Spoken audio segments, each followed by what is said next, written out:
안녕하세요. 경매설관 방희춘입니다. 이번 시간에는 간단하게 할게요. 871강이죠. 860강에서 875강까지 예정하고 있는데 벌써 871강입니다. 앞으로 한 서너 강만 더 하면 됩니다. 아니면 뭐 다음 시간에 마무리할 수도 있고요. 그래서 이번 시간의 주제는 대법원 판례로 본 유치권 파괴 전략에서 13편이거든요. 그 다음에 이번 시간에는 유치권이 성립되지 않는 경우 에 대해서 살펴볼 거고요. 유치권 부존재 소송에 대해서 말씀을 드릴 거예요. 교재 판매는 이렇게 198만원입니다. 8월부터 광고했듯이요. 그 다음에 이제 9월부터는 가격을 점진적으로 인상합니다. 9월에는 208만원, 10월에는 218만원, 이런 식으로 가격을 좀 당분간 인상을 할 예정이니까 필요하신 분은 미리미리 구매하시기 바랍니다. 그래서 이제 교재 내용은 이렇게 되어 있습니다. 교재 내용은 이렇게 되어 있으니까 필요하신 분은 캡처하셨다가 보시고 저한테 문자로 주시면 됩니다. 그럼 제가 안내 문자 드리겠습니다. 자, 보겠습니다. 다시 한번 말씀드리지만 여러분, 제 교재 강의 860강부터 꼭 반드시 시청하십시오. 860강부터 위에 반드시 시청하십시오. 특히 860강은 기초 강의이기 때문에 반드시 시청하셔야 돼요. 아셨죠? 그래서 이제 860강부터 875강까지 반드시 유치권을 정복하시려면 중복된 내용도 많이 있어요. 그러니까 대법원 판례 100개 정도, 그 다음에 지방법원 판례, 고등법원 판례 압축하다 보면 몇 가지 한 100여 개 정도로 딱 압축이 돼요. 그러다 보니까 이 안에서 다 움직이는 거거든요. 꼭 여러분들 반드시 이 860강부터 875강까지 유치권 대법원 판례가 다 나와 있습니다. 거기 꼭 참고하십시오. 그러니까 여러분들 공부하실게 제가 설명을 해드리죠. 자, 경매사령관 871강 대법원 판례로 본 유치권 파괴 전략 13편 유치권이 성립되지 않는 경우 유치권 부존재 소송, 그 다음에 소멸시효에 대해서 간단하게 말씀드릴 거예요. 그리고 요거 소멸시효하고 유치권 부존재 소송, 요것은 뭐 누차 제가 말씀드렸던 부분들이니까 굳이 설명을 간단하게 할게요. 이거요. 간단하게 교재 참고하시면 됩니다. 자, 그래서 한번 볼게요. 여러분들 제가 문제 하나 내겠습니다. 항상 제가 이렇게 강의 전에 이렇게 타이틀로 검토라고 이렇게 적어놓죠. 자, 요거 한번 볼게요. 불확정한 사실이 발생한 때를 이행기로 정한 경우에 있어서 이행기로 정한 경우에 있어서 그 사실이 발생한 때는 물론 그 사실이 발생이 불가능한 때에도 이행기로 도래한 것을 보아야 한다 라는 문구가 있어요. 그러면 본 판례가 유치권에도 적용이 될까요? 제가 안 된다고 그랬죠. 이 말이 뭐냐면 이건 이제 분양과 관련된 판례거든요. 자, 우리가 이제 유치권의 기본이 뭡니까? 유치권이 이게 저기에요. 자, 그러면 유치권 기입 등기가 딱 돼 있죠. 자, 기입 등기가 되기 전에 자, 우리가 이제 도급업자하고 하도급업자가 계약을 할 때 자, 공사가 완료되면 다시 말해서 변제기가 도래하면 나머지 공사대금을 주기로 한다. 라고 이렇게 됐는데 그래서 이 상태에서 경매 기입 등기가 딱 되면 공사는 완료하지 않았는데 또 변제기가 도래하지 않았는데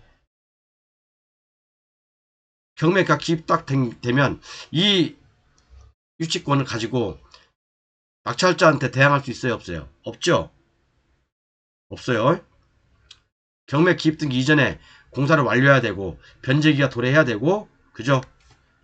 채권의 변제기가 도래해야 됩니다. 공사 완료해야 되고. 근데 물론 전에도 말씀드렸지만 도급계약서가 없는 경우에는 그죠?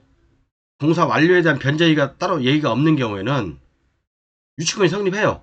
단 조건은 이것도 경매 기입 등기 이전에 공사를 완료해야 한다는 거죠. 자, 그러면 이 말은 뭔 말이냐? 불확정한 사실이 발생한 때를 이행기로 정한 경우. 자, 이게 이제 우리가 이게 만약에 이날이 변제기야. 이날이 변제기인데 그 전에 경매가 들어갈 수도 있잖아요. 그죠? 그러면 불확정한 사실이 발생한 때를 이행기로 정한 경우가 있어서 그 사실이 발생한 때는 물론 이 경매가 들어간 사실을 일이 발생한 때는 물론이고 그 사실의 발생이 불가능하게 된 때 이 변제기가 도래해야 되는데 이 경매 기입 등기가 딱 돼버리는 순간 변제기가 이 사람은 대항력이 없게 되잖아요. 그죠? 이 사실이 발생이 불가능하게 된 때에도 이행기로 정한 경우 이행기를 정한 경우 이행기가 도래한 것으로 보아야 한다. 그러니까 이 경매 기입 등기가 이 변제기가 도래한 걸로 봐야 된다라고 해서 대항력이 있냐 없냐 그 얘기를 하는 거거든요. 그 얘기에 적용될 수 있냐 없냐 이거예요. 적용될 수 없습니다. 우리는 이것은 제가 말씀드리지만 불확정한 사실이 발생한 때를 이행기로 정한 경우에 있어서 그 사실이 발생한 때는 물론이고 그 사실의 발생이 불가능한 때에도 이행기가 도래한 것으로 봐야 된다. 이것은 말씀드렸지만 제가 이제 600 몇 강에서 말씀드렸죠. 유치권 판례에서 600 몇 강에서 말씀드렸는데 어쨌든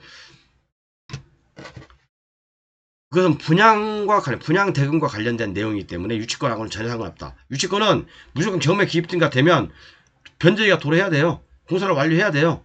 그죠? 그래야지 유치권을 주장할 수 있어요. 이해하셨죠? 이거하고는 전혀 관계없는 내용이다. 그래 보시면 됩니다. 자, 유치권자가 공사대금 대신 대물로 변제받는 경우 임차권의 건물이 유치권자의 건물이기 때문에 유치권을 행사할 수 없다? 노죠. 등기하지 않으면 자기 소유가 아니잖아요. 그죠? 서로 약속만 했다고 해서 저기는 아니고 소유권 등기가 이루어지지 않으면 유치권 소멸되지 않죠. 그죠? 유치권자가 직접 경매에 참여하여 낙찰을 받을 수 없다. 유치권자도 채권자이므로 채무자는 경매에 참여할 수 없죠. 그렇지만 채권자는 경매에 참여할 수 있습니다. 공사대금으로 유치권을 주장할 수 있으나 공사대금이 유치권은 아니다. 이 말이 좀 어렵죠, 여러분들. 공사대금으로 유치권을 주장할 수 있으나, 그죠? 공사대금이 유치권 아니에요. 유치권하고 피담보 채권하고는 구별이 됩니다. 그래서 우리가 유치권의 점유만 이전하면 안 되는 거잖아요. 피담보 채권도 같이 이전해야 되잖아. 그죠? 유치권과 피담보 채권은 뗄래야 뗄 수 없는 관계거든요. 그죠? 유치권만 이전한다고 해서 유치권이 성립되는 건 아닙니다. 그 공사한 금액, 야, 네가 점유만 더 가지고 있어. 그러면 안 된다는 얘기예요. 내가 너한테 점유도 줄 테니까 주고 여기 공사대금 채권도 있거든. 공사대금 채권도 너한테 같이 줄게. 네가 행사해. 라고 해야지 유치권이 성립되는 거지. 그죠? 유치권만 넘기기 위해서는 그러니까 공사대금이 유치권은 아닌 거죠. 그러니까 공사대금 채권과 유치권을 같이 이전해야 된다. 이 말씀을 드리고 싶은 거예요. 자, 그래서 유치권이 성립되지 않는 경우니까 빨리빨리 진행할게요. 다 알고 있는 내용들이고 제가 강의에서 다 얘기했던 내용들이니까. 자, 현황 조사관이 갔을 때 집행관이나 또는 그 감정평가서가 갔을 때 뭐 점유 사실 내지 유치권 주장 사실에 있어 이제 뭐여서 현수막을 걸었으나 뭐 어쩌고 출입을 통지하지 않았다거나 그죠? 그러면 유치권 성립 안 됩니다. 이해 가시죠? 그 다음에 압류 효력이 발생하기 전에 점유 이전 받고 압류 효력이 발생한 후에 공사를 완공해도 당연히 유치권 성립 안 됩니다. 아까 위에 있는 그거 불확정한 사실이 발생할 때 요것은 아니다 이거예요. 아니다. 여러분이 착각하지 마세요. 그 다음에 현황 조사서나 감정평가서에 점유가 없으면 유치권 성립 안 되죠. 잠시만요. 전화 좀 받고요. 어디까지 했지? 예. 요거 그 다음에 뭐 예를 들어서 뭐 판례 보면 가스롤타리, H빔, 컨테이너 박스 그죠? 유치권이 성립 안 되는 거죠? 다 아시죠? 지금 복습하는 차원이에요, 여러분들. 유치권이 성립하지 않는 것들. 제가 지금까지 한 10여 강 정도 대부분 판례를 다 설명해드렸잖아요. 그러니까 복습하는 차원이라고 보시면 돼요. 유치권자와 소유주의 공모행위. 경매 물건의 실제 상황과 공사 내역이 일치하지 않는 경우. 이런 것들은, 과도한 공사대금을 신고했다든가 그런 경우에는 경매 방해죄로 처벌할 수 있어요, 여러분들. 그죠? 실제 공사를 하지 않았거나 공사를 했더라도 차이가 너무 많이 나고 과도한 공사 금액을 신고했거나 신고도 없이 요구할 경우에는 유치권이 성립하지 않는다. 그죠? 이런 경우에는요, 형법상 경매 방해죄가 될 수 있으니까 조심하십시오. 시효가 소멸된 공사대금 채권. 아시죠? 공사대금 채권은 3년이죠. 그죠? 부동산을 점유하는 동안은 시효로 인한 소멸시효는 없지만 공사대금 채권은 소멸시효인 3년에 걸리죠. 그래서 공사대금이 있다는 승인을 받거나 가압류 또는 소송을 제기해서 판결을 받아놓는 경우가 좋죠. 유치권은 점유하는 동안은 소멸시효가 없어요. 사람들은 뭐 유치권 소멸시효가 있다고 그러는데, 유치권, 유치할 수 있는 권리는 소멸시효가 없지만, 담지 공사대금 채권은 소멸시효에 거기에 걸리는 거예요. 그렇기 때문에 가압류 또는 소송을 제기해서 또는 채무 승인을 받아놓거나 이런 방법을 통해서 나는 채무가 있다, 채권이 있다, 이런 걸 확인해 놓으셔야 됩니다. 자, 그 다음에 대물공사인 경우, 뭐 이건 누차 말씀드렸으니까 예, 말씀 안 드릴게요. 소유권 이전 등기가 이루어지지 않으면 소유권이 소멸되지 않는다. 그 다음에 공사대금 채권 액수가 확정되고 3년이 경과하면 시효를 소멸한다. 그러나 중간에 판결문을 받은 것이 있다면 10년이다. 10년 동안이죠. 그죠? 각 부동산의 줄곧 점유한 사정만으로 그 피담보 채권의 소멸시에 진행을 영향을 미치지 않죠. 그죠? 소유자나 채무자가 유치권 행사하는 경우 인정되지 않죠. 소유자가 점유하고 있고 공사업자가 신고한 유치권 인정되지 않죠. 점유자는 임차인이고 신고는 공사업자다. 인정 안 되죠. 물론 이 점유자가 그죠?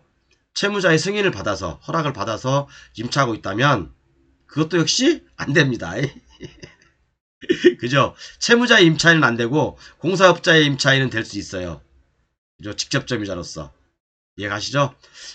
공실인데 문이 잠겨져 있다? 간접점이라서 인정이 될 수 있습니다. 공실인데 문이 잠겨져 있어요. 문이 열려 있다면 인정 안 되죠. 그 다음에 유치권자와 동업자인 경우도 유치권 인정 안 됩니다. 간단하게 한번 살펴봤고, 그 다음에 포기각서가 없어야 되죠. 단지 포기각서라든가 특이하게는 조건을 달 수 있다고 제가 말씀드렸죠. 그러니까 원청업체가 포기각서 쓰면 하청업체도 모두 포기된 걸로 보죠. 그죠? 이거 중요합니다, 여러분. 제가 빨간색으로 안 했긴 했는데 원청업체가 포기각서를 쓰면 하청업체도 당연히 포기된 걸로 보죠. 공사대금 채권을 임대차로 전환한 경우 유치권 소멸되죠. 유치권자가 직접 경매에 참여한 경우 당연히 이거 소멸되는 거고요. 유치권자가 경매 청구해도 소멸되는 거고, 유치권자가 경매 신청한 경우 이것도 역시 소멸되는 겁니다.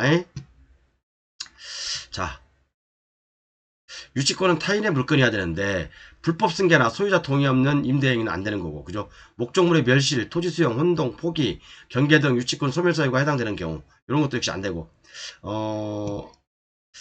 경매 개시 전후에 유치권자의 편익을 위해 지출한 비용, 영업행위죠? 이런 것은 영업하면 되겠어요? 안 되겠어요? 안 되죠?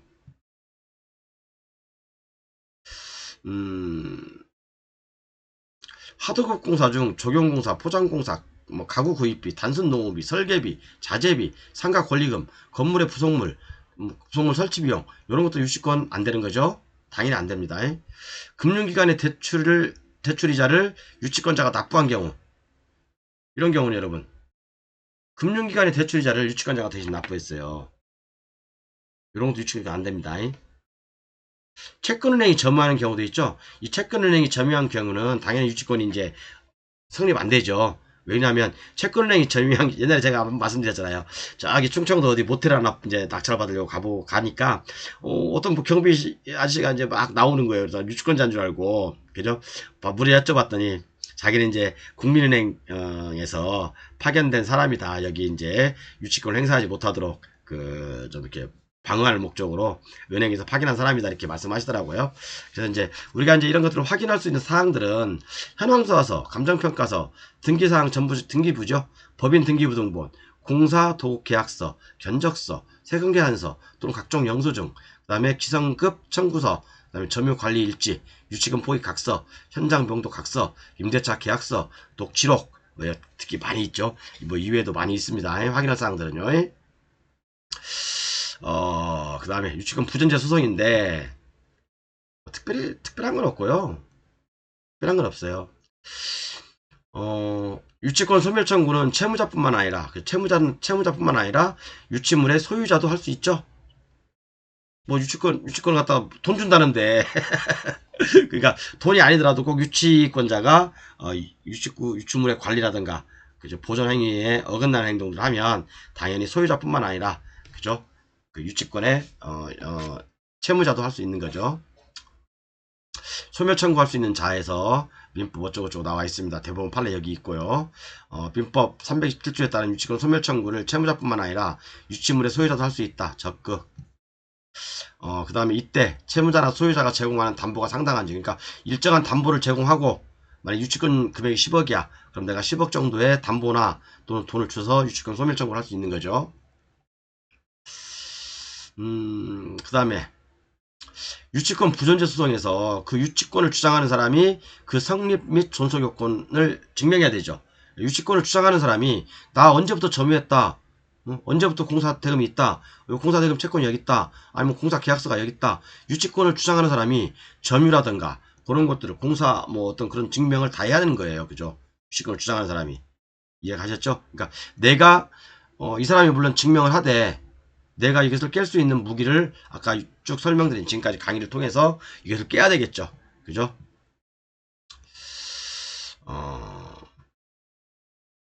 그 다음에 부동산 현황조사법에서의 현수막을 걸어놨으나 이는 경매개시일 때 맞춰지고 그러니까 경매개시 기입등기 이후에 맞춰진 현수막도 안 되는 거죠. 그죠? 출입을 통지하는 내용의 스티커를 이 사건 건물에 부착하였지만 그 부착 시기가 경매기입등기 후면 이것도 역시 안 되는 거예요.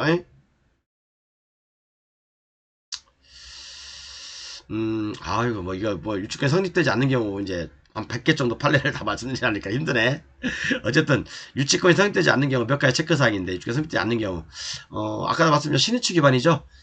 경매 개시 가능성이 충분한 상태에서 공사대금 채권을, 있는 경우, 그 다음에 소유자와 공모행위, 똑같은 내용이에요, 아까요. 대물공사, 위에서 설명한 거죠. 위에 중복됐구나, 이게. 그죠? 그 다음에, 유치권의 소멸시효. 유치권도 소멸시효가 있다. 채권이므로 3년. 이죠? 그죠? 점유하고 있어도 채권은 소멸시효는 계속되죠. 점유하고 있어도 채권 소멸시효는 계속돼요. 공사대금 채권은 3년입니다.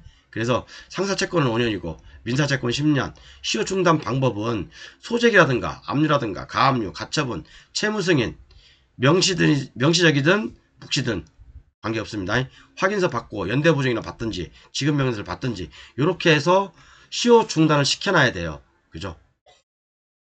유치권을 주장하는 것만으로 시효가 중단되지 않죠. 그죠? 소송하지 않으면 유치권 소멸시효로 유치권 주장이 인정이 안 되는 거죠. 변제기 이후 3년이라는 소멸시효에 걸리게 되죠. 소멸시효의 기산점은 그죠? 변제기가 있는 경우면 변제기 다음 날부터 그죠? 변제기가 없는 변제권이 성립한 다음 날부터 그죠? 소멸시효는 언제부터 적용되나?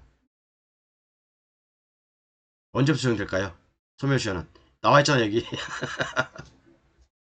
공사가 완공된 시점부터 권리 행사가 가능하죠. 그죠? 그렇다면 공사의 완공 시점을 언제로 볼 것인가? 공사의 완공 시점을 언제로 볼 것인가? 뭐 100% 완성해야 되냐? 그건 아니라는 얘기죠. 제가 저번에 설명드렸죠. 건물을 인도될 당시부터 채권을 행사할 수 있다. 또는 사용승인, 준공 시점부터요. 그죠? 요렇게 해서 기본적으로 이제 모든 강의는 끝난 것 같아요. 기본적으로. 그래서 이제 13편 허위유치권 찾아내기인데 이 부분도 실질적으로 위의 내용하고 비슷해요. 위의 내용하고 비슷합니다. 제가 다 정리를 해놨지만 불로소송 규제 있으니까 불로소송 규제 참고하시면 되고요. 그 다음에 이것도 역시 14편도 마찬가지예요. 유치권 성립이 되는 물건을 딱 잡았다고 가정시에 처리 방법들 이것도 역시 마찬가지로 12편, 13편, 14편 다 비슷한 내용입니다. 그렇기 때문에 여러분들 요건 제 블루오션 교재에서 제가 다 옮긴 거예요. 그러니까 꼭 보시고 그 다음에 이제 대법원 판례로 본 유치권 파괴 전략에서 기타 유치권, 매각 불허가, 대법원, 고등법원 판례 모음이라고 했는데 요것도 역시 마찬가지로 블루오션 교재에 제가 다 있는 내용들입니다. 요것도 다 있는 내용들이니까 꼭 블루오션 교재 가지고 공부하십시오 여러분들. 그래서 이제 마지막으로 다음 시간에는 유치권 강의를 마무리하면서 이제 여러분들께 말씀을 드리고자 해요. 그러니까 이번 강의로 해서 유치권 강의를 다 마무리할 겁니다. 그래서 다음 시간에는 마지막으로 유치권 강의를 마무리하면서 그 내용을 할 겁니다. 그동안 뭐 유치권 강의 들으면서 고생하셨습니다. 특히 이제 부족한 부분이 많지만 이 부분까지 다 설명을 해드리려고 하면 끝도 한도 없을 것 같아요. 그러니까 이 부분은 또 이제 블루오션 교재 가지고 계신 분들이 또 싫어할 수 있는 부분이기 때문에 다 공개할 수 없어서 이제 유치권 강의는 여기까지만 이제 기본적인 여러분들 잡아드렸으니까 기본 잡아드렸죠? 여기까지만 진행하겠습니다. 그리고 이제 다음 시간에는 유치권 강의를 마무리하면서 최종 말씀을 드리도록 하겠습니다. 감사합니다.